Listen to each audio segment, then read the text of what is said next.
Hello, I'm Brad. And I'm Jason. You are listening to Dice in Mind.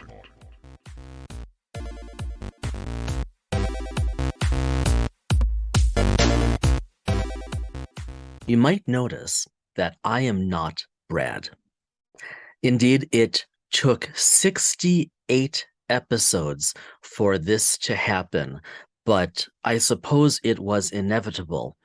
Brad and I this week simply could not navigate a mutually feasible time for us to complete the recording of this episode.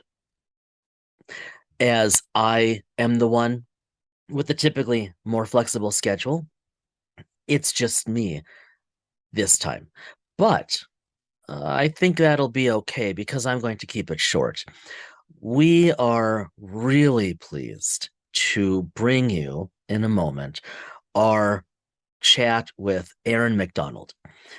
Dr. Erin Macdonald is just a fascinating individual. And what's really neat is that she is seemingly as delightful of a person, of an individual, as she is fascinating as a scholar, as a scientist, as the, in some ways, sorcerer supreme of Trekdom. I'm not sure if those mixed metaphors work, but go with me. About a year and a half ago, when Brad and I got really serious about beginning this podcast, Dice in Mind, we had agreed really from the beginning that we wanted to explore the meaning of life through the lens of RPGs. And as we've said on numerous occasions across so many 68 episodes, we see that discussion as bimodal, as reciprocal. We often ask ourselves and one another in our conversations outside of our recordings, how can life inform RPGs? And how can RPGs inform life? And I'm taking some recording license, if you will, and I am using the term RPG to also include all of the adjacent creative endeavors. For example, Star Trek is not, of course, a role-playing game, although Star Trek Adventures is, and is one of the very best out there. But Star Trek itself has a 56-year history of novelty, of social commentary, of wonderful technology, of neat character development, and so on. But something fairly unique further to Star Trek is that it has always doubled down on science and the importance of science. I'll say more about that in a moment. Later on, at least, when we get to the GM corner. Star Trek has always been informed by science. Now, sometimes it's gone better than others. Sometimes it's gone better than others. Let's be honest. The sequence in Star Trek Nemesis when the Enterprise E pulls out of its impact with the scimitar left the inner physicist in me cringing in the theater, because that's not how two masses work in space. But regardless, for the most part, Star Trek has always been way out ahead. And one of the reasons is because it, especially these days, hires people like Erin, like Dr. Erin Macdonald, to advise them on the science. Because let's face it, I mean, Star Trek is one of the ways that some people get a better understanding of the world. How cool is that?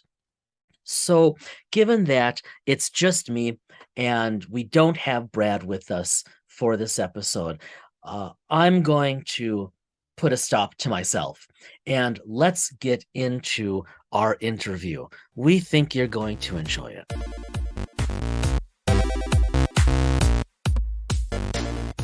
Dr. Erin Macdonald holds a PhD in astrophysics and is a tattooed one-woman STEM career panel with recognition as a researcher, speaker, engineer, and consultant before her current career.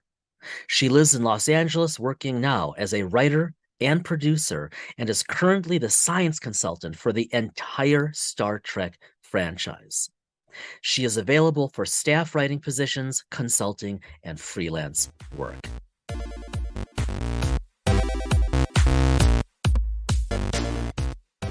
Well, Erin, it is just a thrill to finally meet you. We've been looking forward to talking to you for so long because, as we were talking about just before we hit record, you might truly have the coolest job right now on the planet, which is really saying something. Thank you. I'm really happy to be here. And yes, like believe me, I know how special this job is. It's something I'm really honored and something I take really seriously. Well, and I'll say, so for those who possibly don't already know, especially if they just like fast forwarded over your bio, you are the science consultant for all of Star Trek. I realize there are some others who assist from time to time as specialists, but this is your show. Maybe the wrong word. This is your deal, though. I mean, you run this part of the process, yes? Yeah, and it kind of came about a little organically. I started along with Professor Mohammed Noor, who's one of those, as you mentioned, like a specialist who kind of comes on as needed. We got hired for Star Trek Discovery Season 3 to help with the story area of the burn, and then like one specific episode.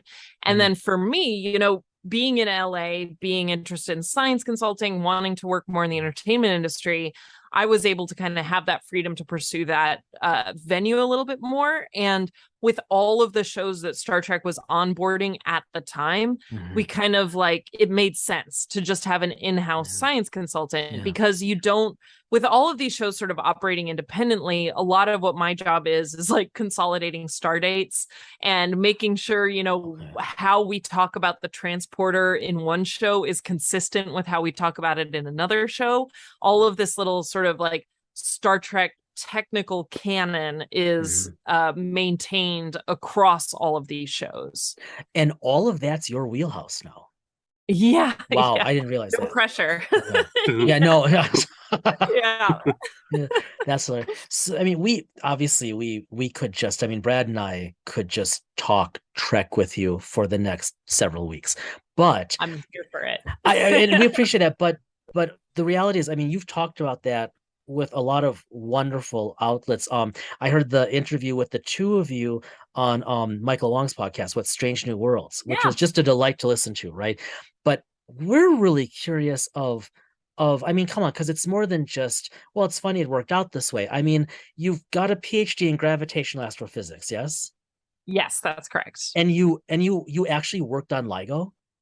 I did. That's what I did my whole PhD, and then a couple years, one postdoc after my PhD was with the LIGO Laser Interferometer Gravitational Wave Observatory, which at the time, I left the collaboration in 2014. That's when I left kind of standard research.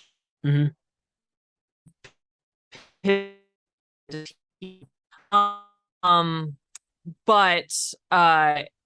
when I left LIGO, and then it was less than a year that they made their Nobel Prize winning discussion. So when I was in gravitational waves, it was like fringe theoretical, big time. very yeah. When the NSF has a press conference and spends the first half an hour defending their decision to fund something, that was a little iffy.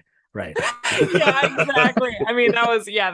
That summarizes my academic life of being like, no, we promise. We know we've been doing it for 20 years, but we're really close, guys. Just give us a little more chance. And the fact that they did make the detection and then went on to win the Nobel Prize in physics for it is just phenomenal. It's really cool. And the world will never be. I remember I had, not to make this about me, but I had class just a couple nights later. And I was teaching a bunch of experiential education students a course in mind and nature, right? Not exactly gravitational waves.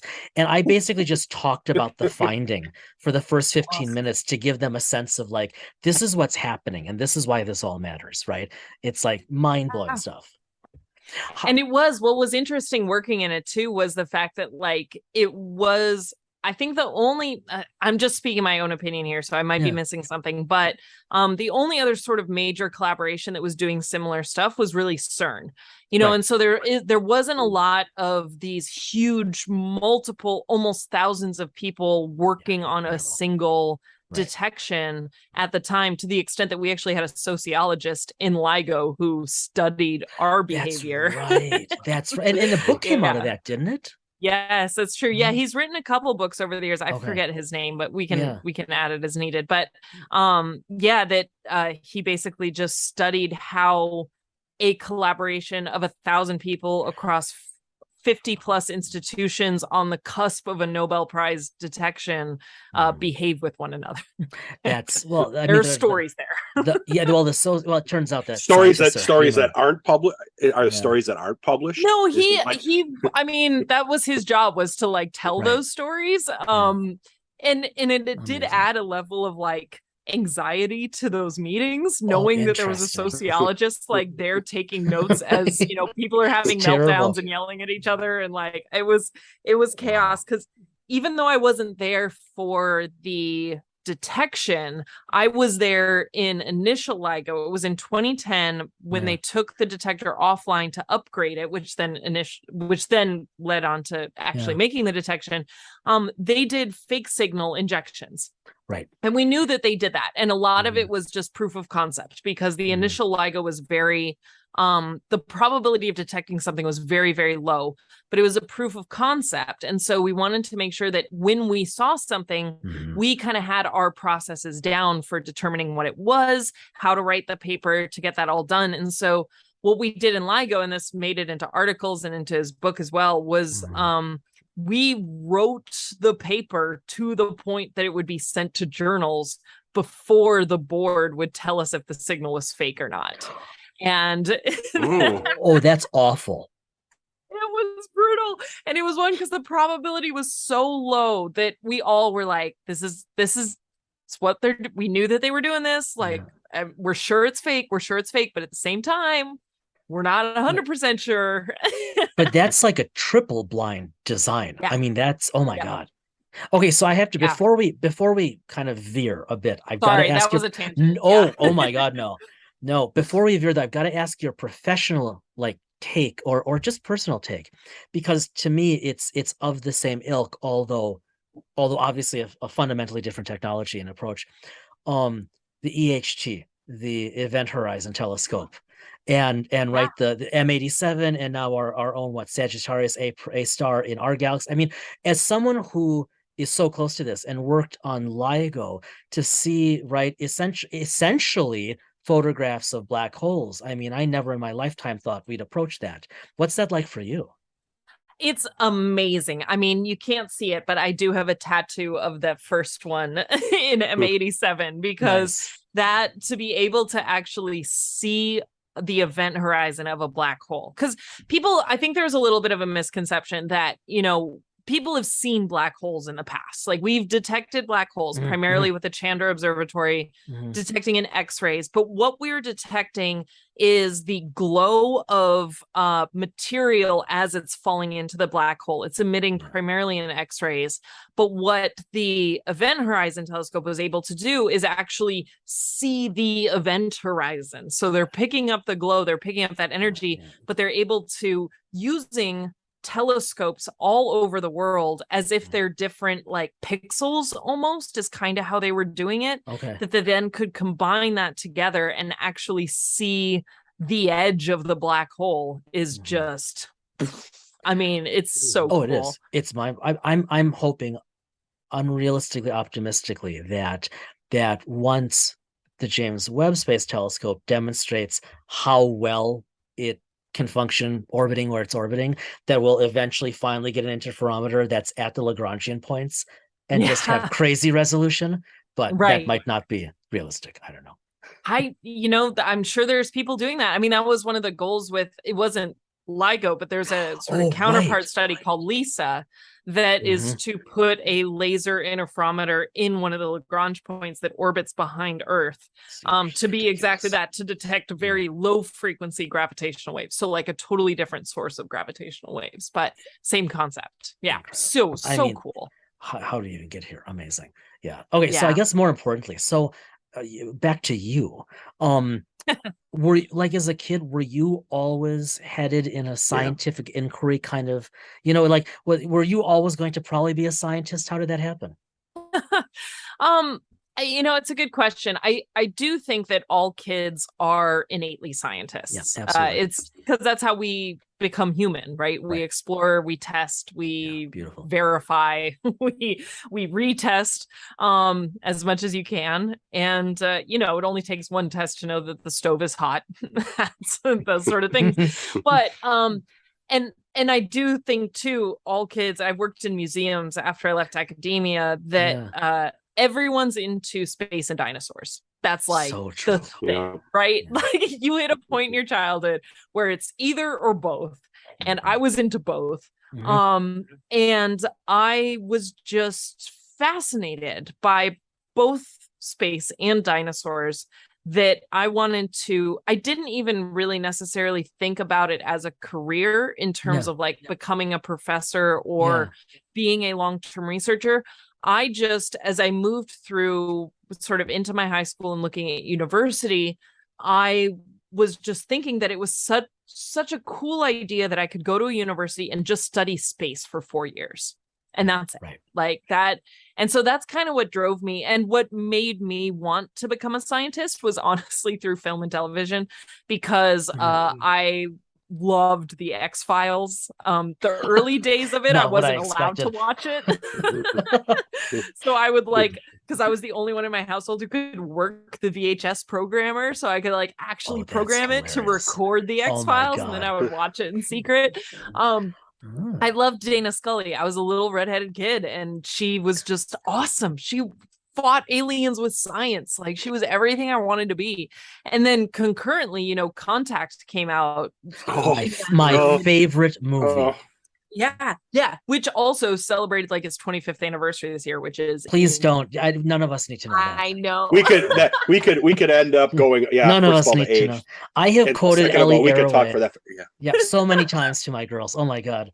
Yeah. Oh, but she was huge, and it hit me right at the right age. Like, it hit me right at that correct age where I had these two almost mentors at that age, between Dana Scully and Dr. Ellie Arroway, Dr. Dana Scully and Dr. Ellie Arroway, that I would look at them and I would be like, I want to do that. I want to do what they're doing. That looks really, really cool. And so space just kind of embedded itself. And I remember when I was an undergraduate, I went to the University of Colorado at Boulder, which has a huge undergraduate research program, that I was able to do radio astronomy research while I was an undergraduate. Wow. And I actually got the opportunity in my senior year to go to Green Bank Telescope, which is the largest movable radio telescope in the world. Wow. And the moment I'm sitting in that control room, scared out of my mind, right? Like, what am I doing? This is way out of my depths. And I put it in, and I've got everyone's looking over my shoulder. They're making sure it's fine. I'm feeling good. I hit enter, and that whole telescope starts moving. All I could think of was Contact. I was like, I made it. This is it. for listeners who aren't familiar with Green Bank, you have to pause and Google it and find a photo that gives you a sense of the size. Yeah. It's crazy. I believe it's technically in West Virginia. It's in the Appalachians. But as you're driving to it, you're going over these green hills, and you're in these back roads. You've gone off the interstate a long time ago. And then you kind of come to the crest of a hill, and you see this telescope, but it just looks like a satellite dish that someone might have in their backyard. Yeah. And then you keep driving, and it says, you're still 45 minutes or an hour away. And you're like, oh my God. Go over another. It just keeps getting bigger and bigger and bigger. And it's about the size of a football stadium. And it just blows your mind. It blows your mind. It's crazy. And it's in, this is just me geeking a little bit, but Green Bank, it's in a radio quiet zone, right? Yeah, so that adds a whole other layer to the experience, because in the town Green Bank, you can't have any electronics because it interferes with the telescope. And indeed, actually, when I first kind of did my orientation, the telescope technician is kind of walking me through stuff, and he's showing me the sort of baseline spectra that the telescope's picking up. And then you saw this blip hit the screen, and he was like, someone took a digital camera on. Like someone just took a picture with a digital camera. Because it was that, yep, it was and that fast of a reaction that like any interaction you have with electronics has to be inside a Faraday cage.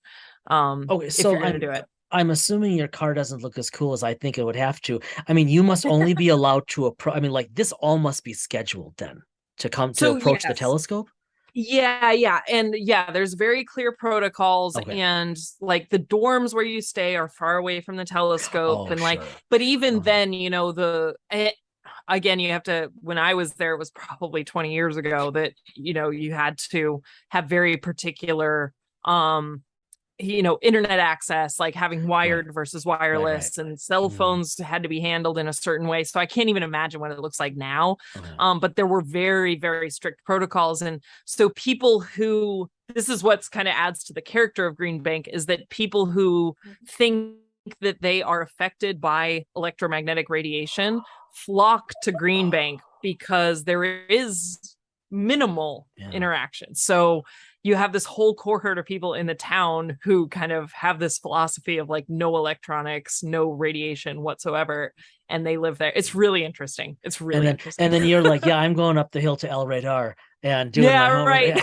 Right. And it's, and observing as well as just its own little unique world that you become nocturnal. It's so bizarre, but it was I'm very grateful for that experience because it was really fascinating. Okay, so Boulder to Green Bank to, stuff, and then LIGO.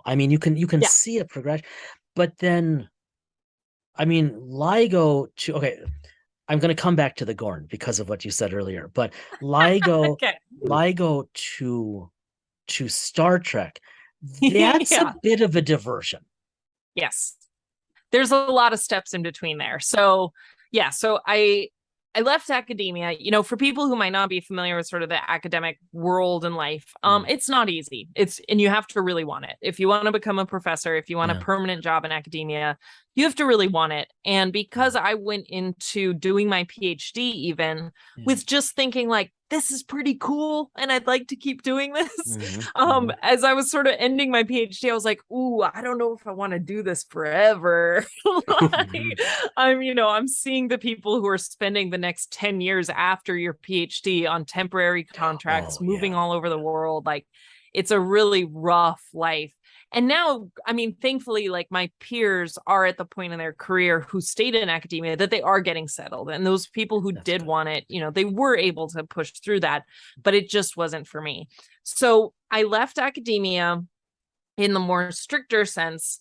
And I went into teaching, still at the university level, but I taught at community college as an adjunct professor. That's awesome. I taught as a public outreach it was like educator / performer at a science museum. And I loved that. I loved teaching that. I will say, we might come back to this later, but I will say that like working at the science museum is probably what honed my science communication skills the most. Really?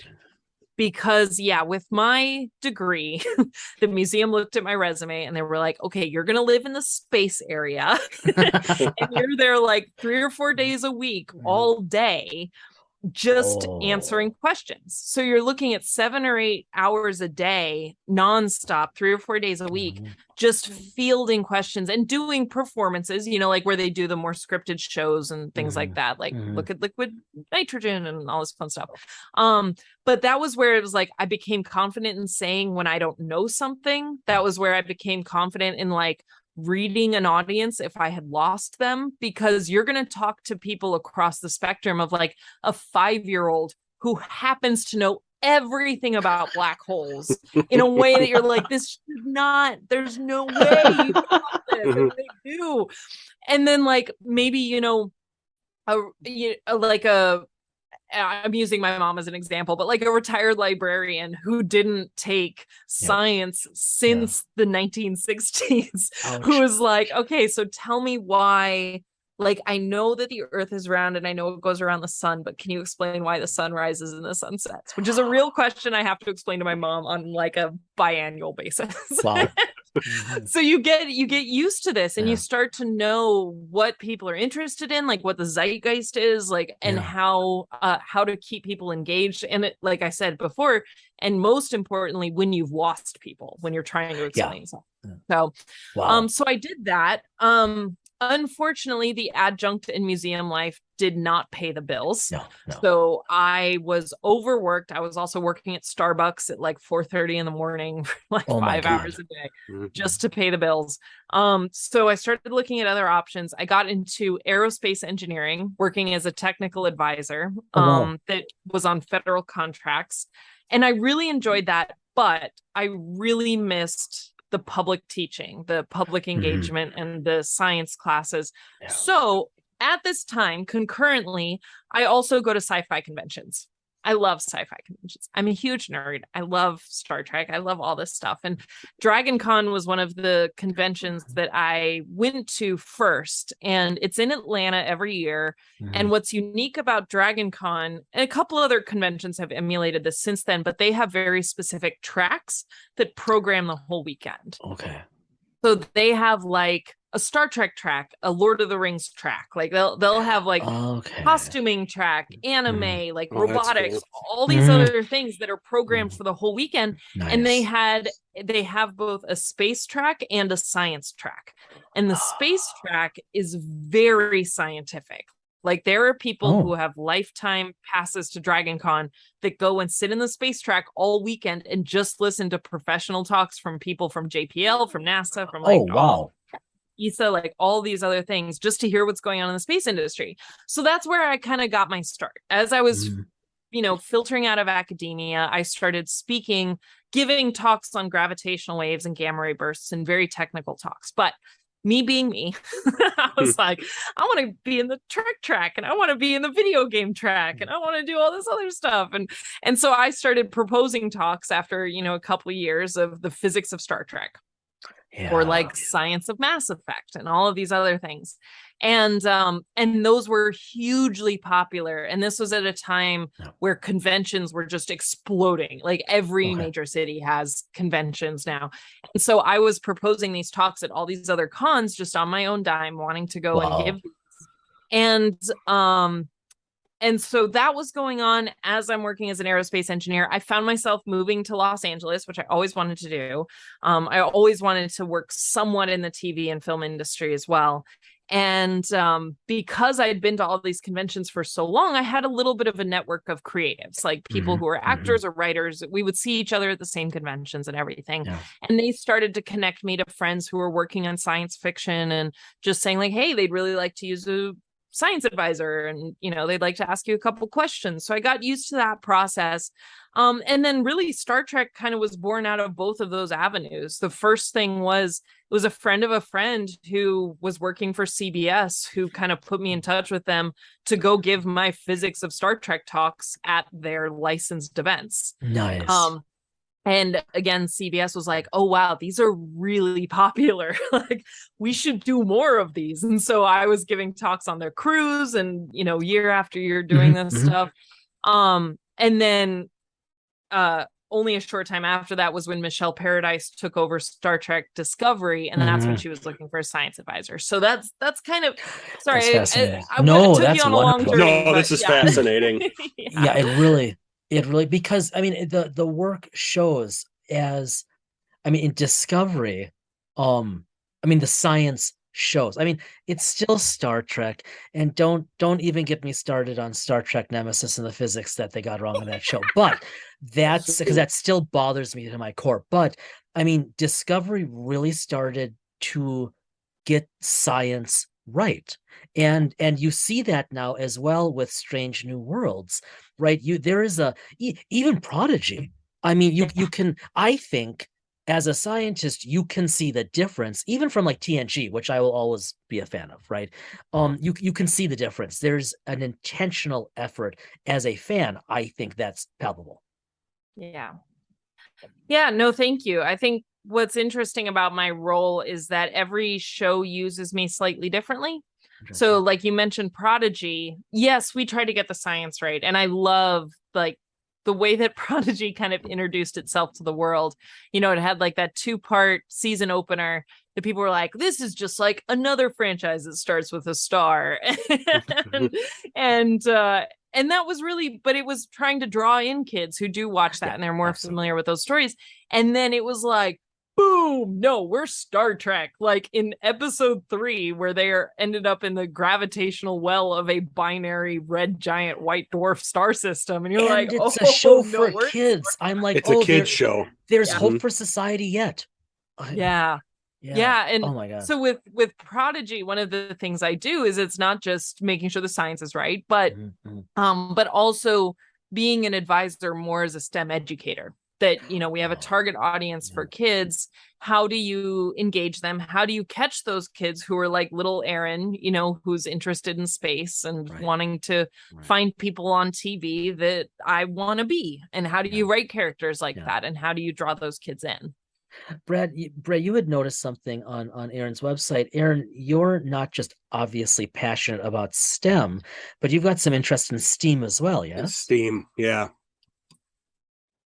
Yeah, in what's, I mean, yes, in general, absolutely. But was there something specific that stood out? It's just from my perspective, I'm not the scientist per se. I'm the armchair scientist. Yeah. But to see, you know, discussions like you as an educator talking about science, technology, arts, so important. You know, and I have, you know, my background is in arts originally. Thus hiding all the music stuff in the background. But I just, and especially for those of us who, you know, for Jason and I have kids, you know, growing up and seeing and having that like Prodigy as an example. You obviously have a passion in that realm, and you just were talking about it just based off of the various directions that you've wanted to go. Even, you know, talking about Mass Effect. Jason probably doesn't even know what that is, but I know of it, but I've never that's not it. That's not a theorem, Jason. It's a game. Okay. So yeah, don't ask me too many questions about Mass Effect because I will take up the entire time talking about it. 'Cause it's my favorite video game series of all time, and I will never shut up about it. But yeah, I think the acronym STEAM, where we include arts into STEM, is so important. And especially, you know, it's hard to kind of talk about my career because so much stuff happened in parallel. But while I was starting to give these science convention talks was while I was still teaching.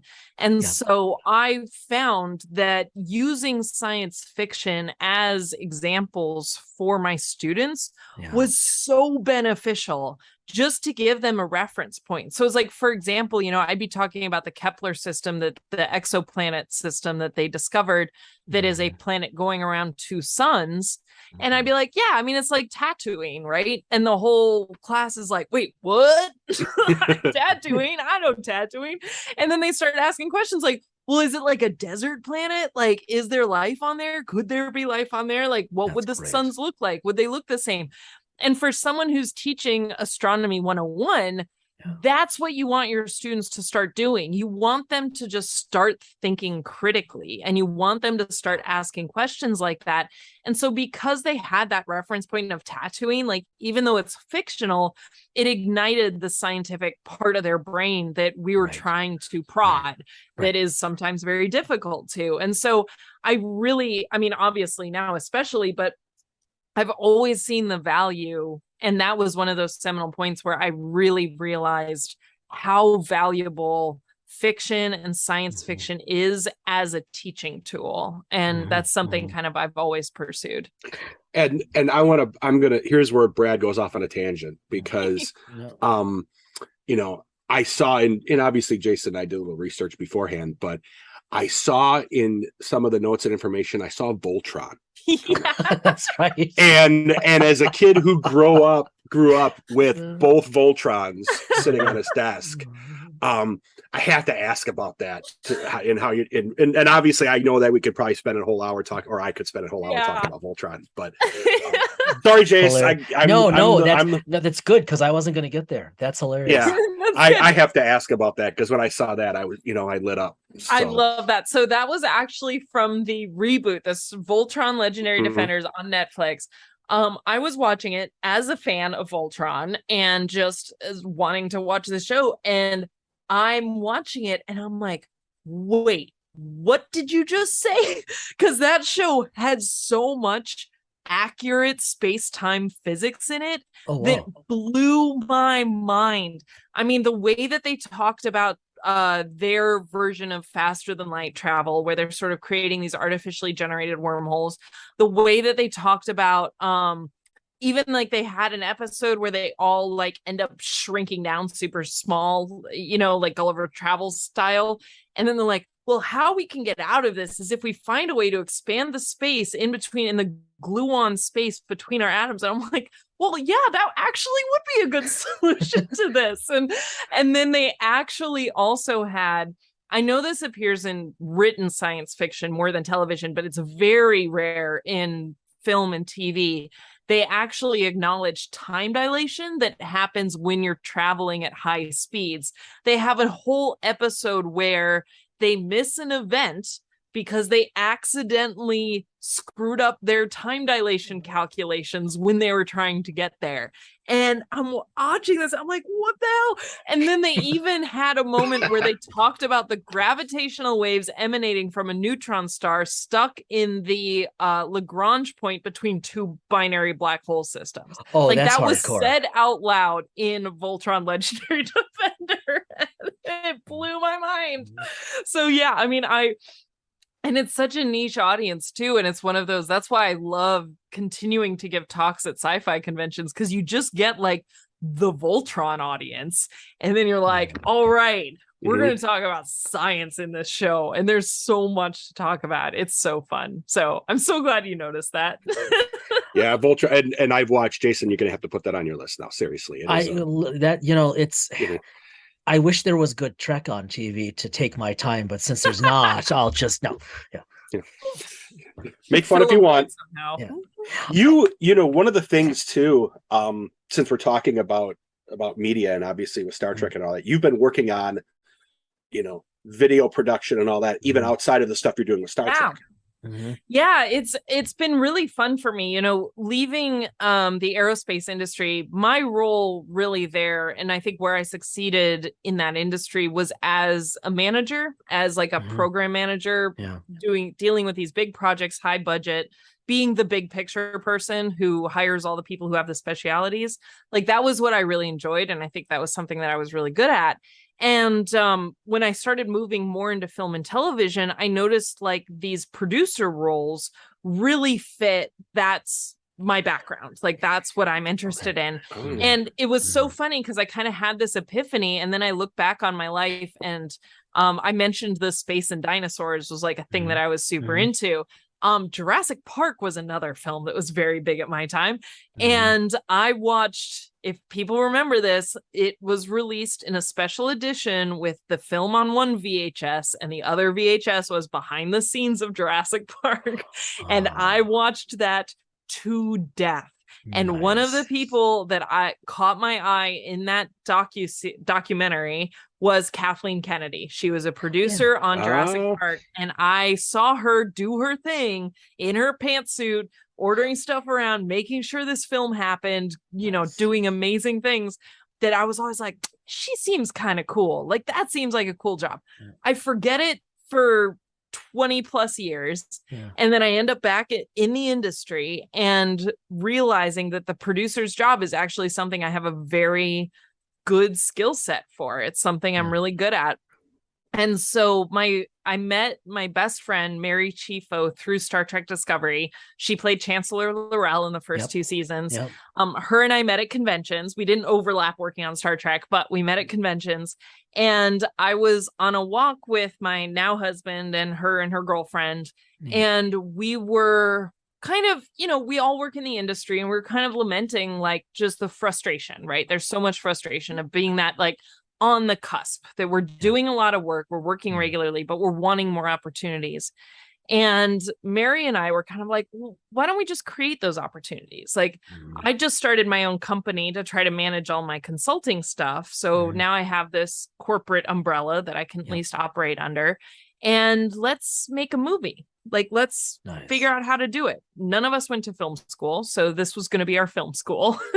And, you know, it was like, looking around, it was like, we're well connected at this point in our career in this industry. We know a lot of people who are very capable, who are also on the cusp of just getting their big break. So let's give everyone some work, you know, like, let's just bring all these cool people together and put a story together. And so her girlfriend, Maddie Goff, had written this feature film that featured a bunch of scientists that were stuck in this time loop. And we kind of thought about what we wanted to do. And so we condensed it down into a two-hander. So it's just two characters and they're stuck in a time loop. And it's about a 30-minute short film. And we made it this year. And that, I mean, we had this conversation 9 months ago, and like, we literally just delivered it to be printed for film production to send out to festivals. So that's awesome. Yeah, I'm really, really proud of it. And it was such a good learning experience for us. I mean, we learned a lot, but we did it right, you know, and we spent the money to really hire very capable people and to give them that opportunity. I'm very proud of the fact that like our behind the scenes crew was almost 60% women, 10% non-binary. It was a huge LGBTQ energy on the set. Like, it was just a really unique film set that I think gave an opportunity to a lot of people that they hadn't had otherwise. And so and actually we also have a special appearance in the film by Terry Farrell, who played Dax. She's in the film as well, which is super exciting and wonderful. And so yeah, we're really excited to see what happens with it. We're sending it out to festivals now, and it'll be available kind of once it's gone through the festival circuit. But the film's called Every Morning, and people can find more information by following my production company social media, which is called Space Time Productions, to the shock of no one. Okay, so I mean, I want to watch that. That's fascinating. So before we wrap up, because we want to be respectful and mindful of your time, one more thing though we have to ask you about is you have a kids book coming out this fall. I do. It's like not even a kid's book. It's like a baby's book. It's a board book. It is. It is. It's called Star Trek, My First Book of Space. And it comes out October 4th right now, you know, obviously supply chain pending. But you mentioned, you know, Brad, you mentioned the STEAM aspect. We actually we're releasing it in conjunction with another book, which is Star Trek, My First Book of Colors, written by my friend Rob Perlman. So combined together, we have the STEAM book release. Obviously, it's kids of all ages, and it's really it's literally my first book of space. It's a board book. It's like 11 boards, 22 pages, which is honestly the hardest thing I've ever had to write in my entire life. Is like teach science in 22 sentences for the ages of 0 to 2. Look, you're going to make a whole lot of parents really happy that they get to read this to their little kids. And who's to say that middle-aged guys who have adult children might not buy it themselves anyway? That's right. It makes really good stocking stuffers, I'll tell you that. There you go. Yeah. And there's lots of fun. So we took kind of like all real images, like NASA images, and superimposed a bunch of Star Trek art on it. So it really kind of delineates. There's so many Star Trek Easter eggs in it. So I'm really excited for people. So yes, Star Trek, My First Book of Space. You can find it October 4th. And it's available for pre-order now as well. Oh, that's so cool. But yeah, that thank is really you. Cool. That is so excited. So what do you do in your free time? I'm kidding. I play Mass Effect. Okay. Jason, again, that's a video game. Okay. Look, you know what? I'll tell you what. I'll start studying on the game if you start studying on the Higgs boson, and we'll compare notes in like a month. Okay. Sucker. You're not going to see. Yeah, you're not going. Yeah. Yeah, Aaron's dying inside. I've watched Big Bang Theory. I've heard of the Higgs boson.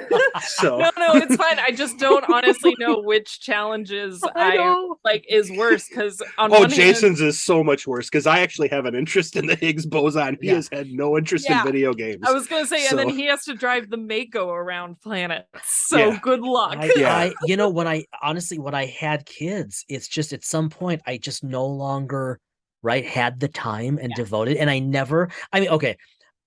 I have been known to dip into Star Trek timelines. And Brad's flashing me the loser symbol, and it apparently that's his word for irony. I'm kettle. I know. One of my dear friends, Aaron, he is like hardcore, like he just buys all the stuff, like gets up in the morning, and he's been pushing me for a year and a half to get back in, and it's like there's just only so much. I know there is only so much time. It was funny, I started streaming on Twitch, and I'm going to be getting back into it in the next month. So I took a break while life was happening, but I'm looking forward to getting back into it. But when I was streaming back in 2020, everyone was like, you should play Star Trek Online. You should play Star Trek Online. Play Star Trek Online. Why aren't you playing Star Trek Online? With good reason, right? It's a big crossover demographic. And I hate MMOs. I don't like strangers in my video game. Because I'm there for my own story, and I have a hard time with it. But I will say the Star Trek Online community has been awesome, and they coached me live on stream for how to get going into it. Nice. And honestly, I love the single player stories in it. They're so fun. They released one with Kate Mulgrew as Captain Janeway and Admiral Janeway, and a whole other storyline, and it was just this is a quick anecdote. I embarrassed myself. I was just playing. I didn't stream this. I was just playing it by myself. But there's a point where you go into a space, but you get the mission starts where Admiral Janeway gets you on comms and is like, I need your help. And I'm like, girl, I am here for you. This is where do I need to be and when? I do the space battle. And then she's like, come meet me in my ready room. And you get to beam aboard Voyager. And she meets you in the transporter room, and you start walking through, and I'm so nervous. I actually double tapped forward, which means you do a forward somersault on the bridge of Voyager in front of Admiral Janeway. I was like, oh no. Jason I played a lot of STO, a lot. Awesome. And you know it, and for those that play know it, you can buy ships, you can outfit them the way you want it. So you could buy a retrofitted NX-01 and play that if you wanted. Wow. I'm a DS9 junkie, so I had to buy a Defiant. But my favorite ship was when I first started playing. It's when they were giving away the Enterprise for free, the original 1701, and that's still my favorite ship, even though it's a light, it's a light ship as opposed to some of the crazy stuff you have out there. So I could talk STO for hours again. So I contributed something. I could talk about Voltron and STO. Look, you know what? Thanks to Aaron. Look, I'm going to start watching your Twitch feed when you're back on Mass Effect. Brad, I'm going to buy you and send you Aaron's book for toddlers so that you can start working toward the Higgs boson. You know full well it's already on pre-order. I know it's already on pre-order. Brad has an issue. Erin, thank you so much. This has been such a delight to talk to you. We so appreciate you taking time. Yeah, I really appreciate it. It's been a pleasure.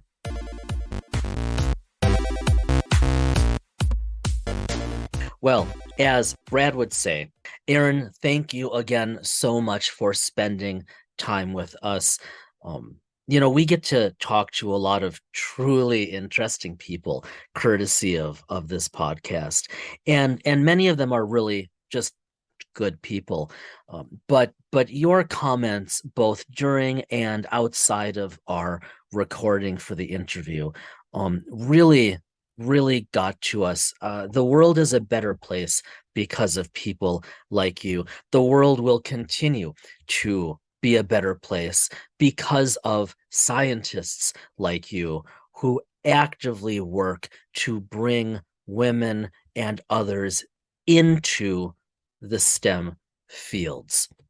With that, let's just briefly wander over to the GM corner.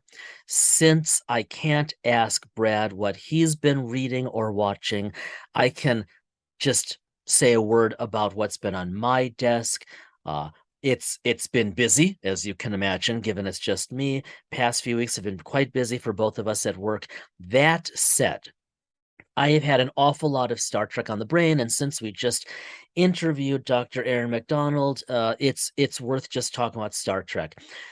Man, oh man, everyone, is there a lot of Trek coming your way. First and foremost, and most importantly, as this episode drops, we are 2 episodes in of season 3 of Star Trek Lower Decks, and they are having a strong start. If you have not seen the opening sequence of episode 2, watch it. Never has there been such blatant role playing in Star Trek. What a glorious thing. Qapla'. Looking ahead, this is the first of a 4-episode arc for us with Dice in Mind, doubling down on Star Trek as it intersects with role-playing, as it intersects with science, as it informs leadership, as it informs entertainment. On behalf of Brad and myself, as always, thanks for listening. Be well, stay well. We will see you next week.